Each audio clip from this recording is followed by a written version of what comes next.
Hello everyone, welcome to Education for Indians. Today we will discuss about the clotting of blood. Clotting of blood कैसे कैसे perform किया जाता है एक flow chart में मैं आपको पहले समझाती हूँ बच्चों.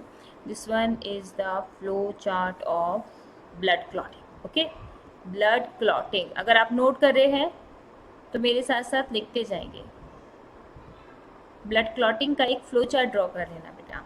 ब्लड क्लॉटिंग जैसे ही कहीं पे इंजरी हुई, ब्लड वेसल्स बर्स्ट हुए, ठीक है, तो यहाँ पे जो एयर के कांटेक्ट में आएगी प्लेटेलेट्स रिलीज करना शुरू कर देती हैं.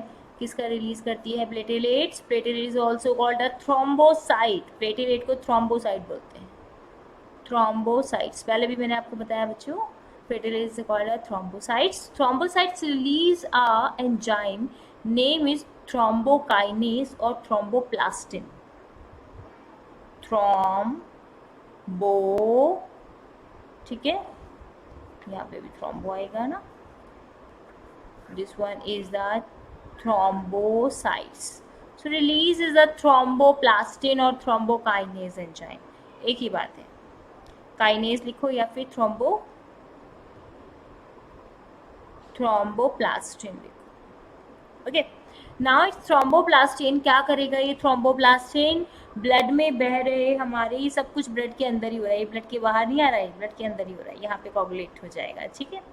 एंड यहाँ पे क्या हो रहा है बेटा? अब ये जो है हमारा ब्लड के अंदर ही घूम रहा है प्रोथ्रोम्बिन. प्रोथ्रोम्बिन को लिवर बना बना के ब्लड में छोड़ता जाता है. प्रोथ्रोम्बिन याद रखना, ये इनएक्टिव फॉर्म में रहता है. प्रोथ्रोम्बिन. प्रोथ्रोम्बिन किसने बनाया? Synthesised by liver and circulated in blood. याद रखेंगे, सिंथेसाइज्ड बाय लिवर. और ये जो प्रोथ्रोम्बिन है, प्रोथ्रोम्बिन किसके कांटेक्ट में आते ही, जैसे ही थ्रोम्बोप्लास्टिन के कांटेक्ट में आएगा, ये प्रोथ्रोम्बिन थ्रोम्बिन बन जाएगा. Thrombin is the active protein. Thrombin is the active protein. अब एक बार थ्रोम्बिन एक्टिव हो गया तो ये क्या करेगा? हमारे ब्लड में घूम रही प्लाज्मा प्रोटीन के बारे में मैंने आपको बताया था. Fibrinogen is a clotting protein. तो ये फाइब्रिनोजन जो है वो कन्वर्ट हो जाएगी फाइब्रिन में. फाइबर्स के ऐसे, ठीक है, ऐसे थ्रेड बन जाएंगे.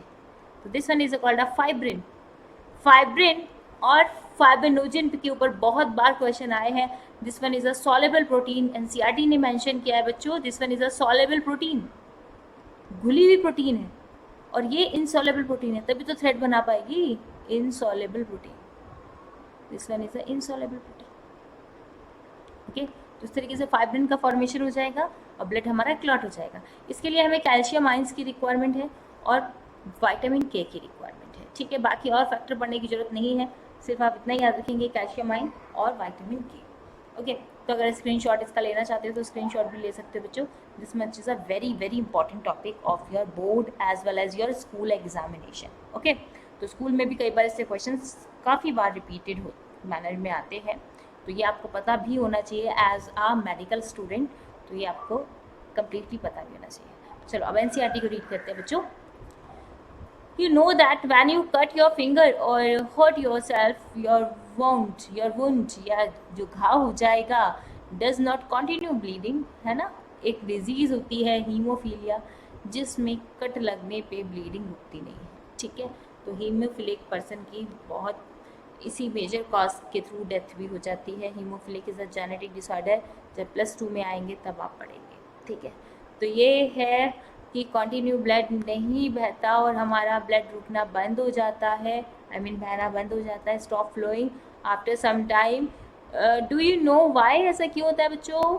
Yes, blood exhibit coagulation. Blood coagulate हो जाता है, ब्लड क्लॉट हो जाता है इन रेस्पॉन्स टू इंजरी और ट्रूमा. कहीं पे इंजरी हो जाए, ट्रोमा हो जाए, झटका, कई बार एकदम ट्रूमा लगने पे, घाव झटका लगने पे भी क्लॉट हो जाता है ना.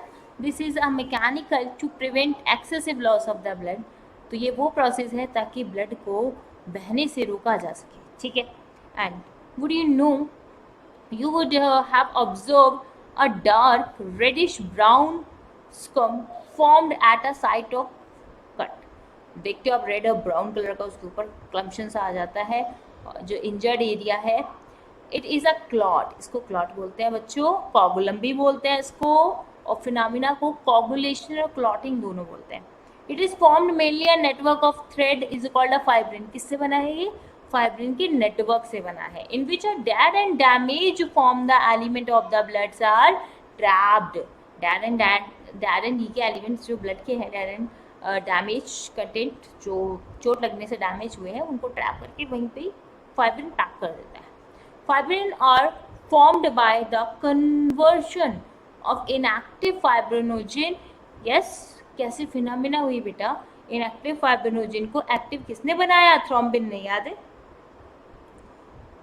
Thrombin in turn are formed from another inactive substance present in a plasma is called prothrombin. ये उल्टा उल्टा बता रहे हैं आपको. ये बोल रहे हैं थ्रोम्बिन कहाँ से प्रोड्यूस हुआ? थ्रोम्बिन कहाँ से आया? एक इनएक्टिव प्रोटीन थी हमारे ब्लड में, प्रोथ्रोम्बिन, उससे थ्रोम्बिन बना था. किसने बनाया था इसको? थ्रोम्बोकाइनेज और थ्रोम्बोप्लास्टिन बताया मैंने आपको. ठीक है, याद है? वो सीक्वेंस याद रखेंगे तो इजीली एनसीईआरटी को समझ पाएंगे. Is required for the above reaction. This complex is formed by the series of a link enzyme reaction cascade process involving a number of factors present in the plasma in an inactive state. Okay, and ये phenomena जो है inactive state से start हुई थी. ठीक है, आगे चलती गई. This is the complex is the formed by a series of linked enzyme reaction. देखा था एक के बाद एक, step by step, involving a number of factors. सारे फैक्टर पढ़ने की जरूरत नहीं है आपको. ठीक है, factor present in a plasma in an inactive state. Inactive state में होते हैं, जैसे ही कट लगेगा तब एक्टिव होंगे.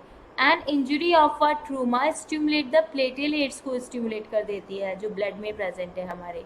And certain factor which activate the mechanism of the coagulation or clotting.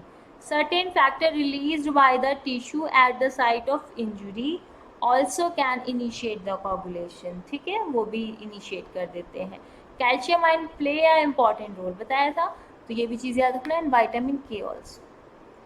Okay, and vitamin K also play a important role for a blood clotting. ठीक है, I hope आपको क्लियरली ये टॉपिक समझ में आया होगा. Okay, any doubt, any query आप मुझे कमेंट सेक्शन में बता सकते हैं.